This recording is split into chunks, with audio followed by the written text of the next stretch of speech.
Bonsoir à tous et bienvenue dans cette édition d'information au sommaire. Ce 2 novembre marque la journée internationale de la fin de l'impunité de crimes contre les journalistes. Selon le rapport de l'UNESCO, plus de 1700 professionnels de médias ont été tués à travers le monde entre 2006 et 2024. Cette journée est en mémoire aux 2 journalistes français tués en 2013 au Mali. Et puis les autorités de la transition ont annoncé la suspension de la délivrance des agréments aux ONG et associations pour une période de 4 mois. Cette décision aura-t-elle un impact sur le développement local? Un acteur s'inquiète pour la participation des jeunes volontaires au développement national. Explication à suivre. C'est tout pour les titres. Encore bonsoir et bienvenue. L'humanité a célébré ce samedi la journée internationale de la fin de l'impunité de crimes commis contre les journalistes. Les chiffres des journalistes tués sont alarmants. Selon le rapport de l'UNESCO, entre 2006 et 2024, plus de 1700 professionnels de médias ont été tués à travers le monde. C'est une journée à mémoire aux 2 journalistes français tués en 2013 au Mali dans l'exercice de leur métier. Commentaire en Soubaïlo Baldé.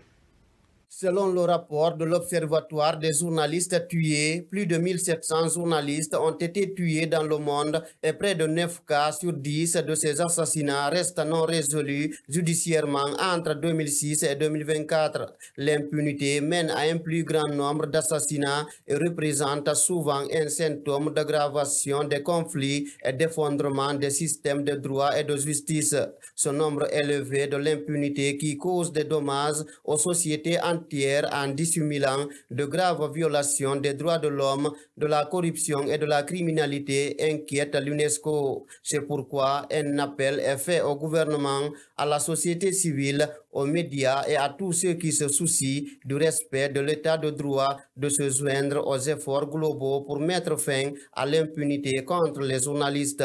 Les dernières données de l'UNESCO sur les meurtres des journalistes montrent que le taux mondial d'impunité pour les meurtres des journalistes reste scandaleusement élevé à 85%. Le 2 novembre, l'UNESCO renouvelle son appel à toutes les mesures nécessaires pour garantir que les crimes commis contre les journalistes fassent l'objet d'enquêtes appropriées et que leurs auteurs soient identifiés et condamnés. C'est en 2013 que les Nations Unies ont officiellement déclaré le 2 novembre comme journée internationale de la fin de l'impunité pour les crimes commis contre les journalistes.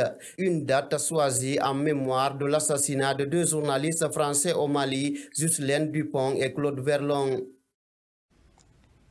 Dans l'actualité politique classée dans la catégorie des partis sous observation pour 3 mois par le MATD, l'ancien parti au pouvoir se vante de ses exploits dans l'arène politique ces 10 dernières années. Dans un communiqué, au cours de son assemblée générale hebdomadaire tenue ce samedi, le RPG Arc-en-Ciel se dit étonné de leur classement. Toutefois, le parti dirigé par Alpha Condé promet de répondre aux 13 points insatisfaits mentionnés dans le rapport final de l'évaluation des partis politiques, n'est-ce pas Amara Bangoura?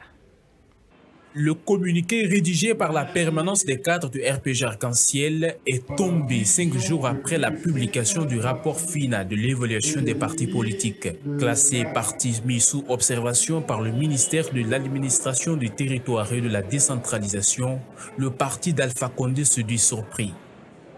Cela nous étonne à plus d'un titre, car tous ceux qui ont participé à cette évaluation ont aidé à l'implantation, à la consolidation et à la grandeur de ce grand parti.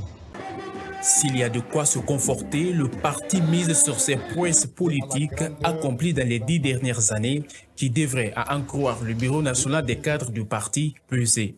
Sur son certificat d'évaluation, 13 manquements restent à satisfaire par l'ancien parti au pouvoir pour espérer être validé parti en règle par le MATD. Le Bureau national des cadres du RPG Arc-en-Ciel promet.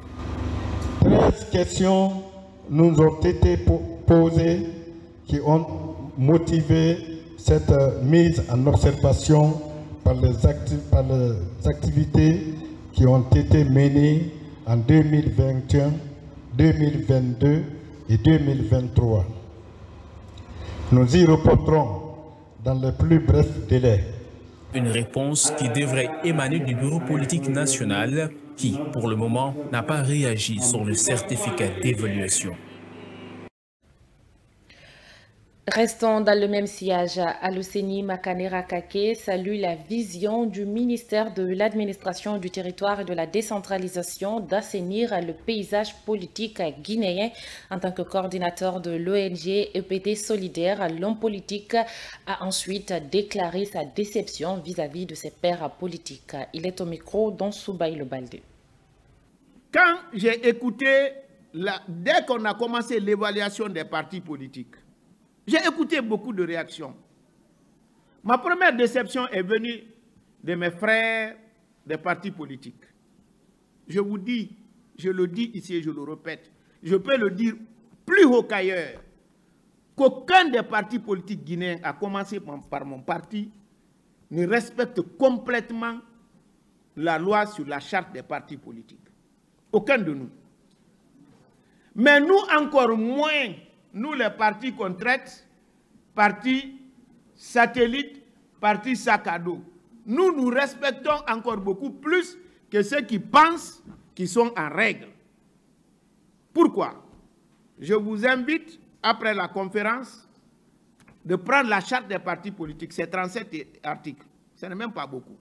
Et la partie dont je vous demande de lire, c'est les droits et obligations des partis politiques. Peut-être ça vous fera 10 articles seulement. Et c'est dans les obligations qu'on peut contrôler et sanctionner. Parce qu'il n'y a pas de délit qui n'est pas prévu par la loi. Et puis, après plusieurs jours d'absence en Guinée, le président du mouvement démocratique libéral Modèle est désormais à Conakry. Aliouba a pris part ce samedi à l'Assemblée générale de son parti. Le leader politique y a consacré une bonne partie de son intervention sur le rapport final issu de l'évaluation des partis politiques. Le Modèle a fait partie du rang des formations politiques classées dans la colonne des partis mis sous observation. Compte rendu avec Mamadou Tanouba. Le mouvement démocratique libéral Modèle est sur la liste des partis politiques mis en observation par le ministère de l'Administration du Territoire et de la Décentralisation à l'issue du résultat final de l'évaluation des partis politiques. Le parti d'Aliouba a satisfait plus de la moitié des questions posées par le MATD. Les reproches qu'on nous fait, on ne peut pas dire fondamentalement que les reproches ne sont pas fondés, totalement fondés. Il y a des choses certainement qui méritent d'être revues. Par exemple, il y a des documents qui ont été fournis et que le ministère n'a pas retenus parce qu'ils estiment qu'il y a des défauts de forme, des défauts de signature là-dessus. Par exemple, ils ont reproché que le fait que le trésorier national ait porté sa signature de bonne foi, sans pour autant il ajouter le cachet de la trésorerie. Ça, c'est une omission. Ça peut être compréhensible. Le président du Modèle remet en cause le logiciel qui a servi à l'évaluation des partis politiques. Pour Aliouba, le nombre élevé de partis politiques ne constitue en rien un problème. L'essentiel est d'organiser des élections démocratiques. A priori, ça ne sert à rien d'avoir l'envie de dire on a 200, on a 400, même si on a 10 000 partis politiques. Organisons des élections. Lorsque vous faites des élections transparentes, au fur et à mesure, les partis s'absorbent. Parce que lorsque vous allez à une ou deux compétitions, vous n'arrivez pas à avoir des élus, soit vous disparaissez, soit vous vous rangez aux côtés d'un parti politique qui a plus de potentiel que vous et qui a une idéologie qui se rapproche de la vôtre. Le mouvement démocratique libéral Modèle compte organiser dans les jours à venir une conférence pour expliquer sa conception des réformes engagées par les autorités de la transition. Je vous l'annonçais à l'entame, le 2 septembre dernier, les autorités de la transition ont annoncé la suspension de la délivrance des agréments aux ONG et associations pour une période de 4 mois, une situation qui met mal à l'aise les acteurs du domaine. Avec cette suspension, un acteur s'inquiète quant à la participation des jeunes volontaires au développement national. Ansoubaï Le Baldé. Pour Ibrahima Aminata Diallo, la suspension de la délivrance des agréments aux ONG et associations constitue un frein au développement national. Le coordinateur de la coalition nationale des associations pour la paix et le développement argumente en disant que le développement local doit être encouragé. Je pense qu'au niveau de la base, il faut encourager le développement communautaire, le développement local, et à travers notamment le MATD, qui est le ministère de tutelle des organisations et de la société civile, des organisations communautaires. C'est à eux d'encourager. La contribution des organisations de la société civile au développement national pourrait bien favoriser le climat d'affaires à l'interne, mais cela y va avec la collaboration des partenaires qui accompagnent les projets communautaires, soutient Ibrahima Aminata Diallo. Tout cela, ce sont des choses, des climats d'affaires des organisations qu'on est en train d'empêcher. Donc le développement, le sommet, oui, c'est vrai.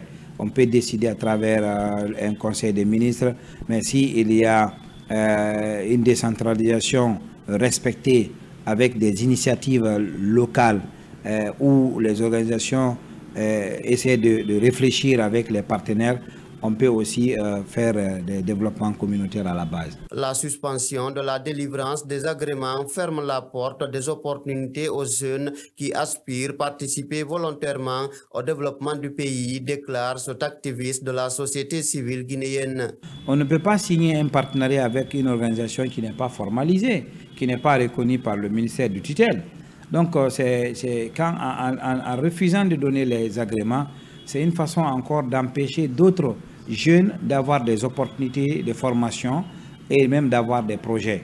Donc c'est pourquoi moi je pense qu'il est nécessaire et voire même important à ce que les agréments puissent être donnés conformément à la loi. C'est le 2 septembre 2024 que les autorités de la transition ont annoncé la suspension de délivrer les agréments aux ONG et associations pour une période de 4 mois.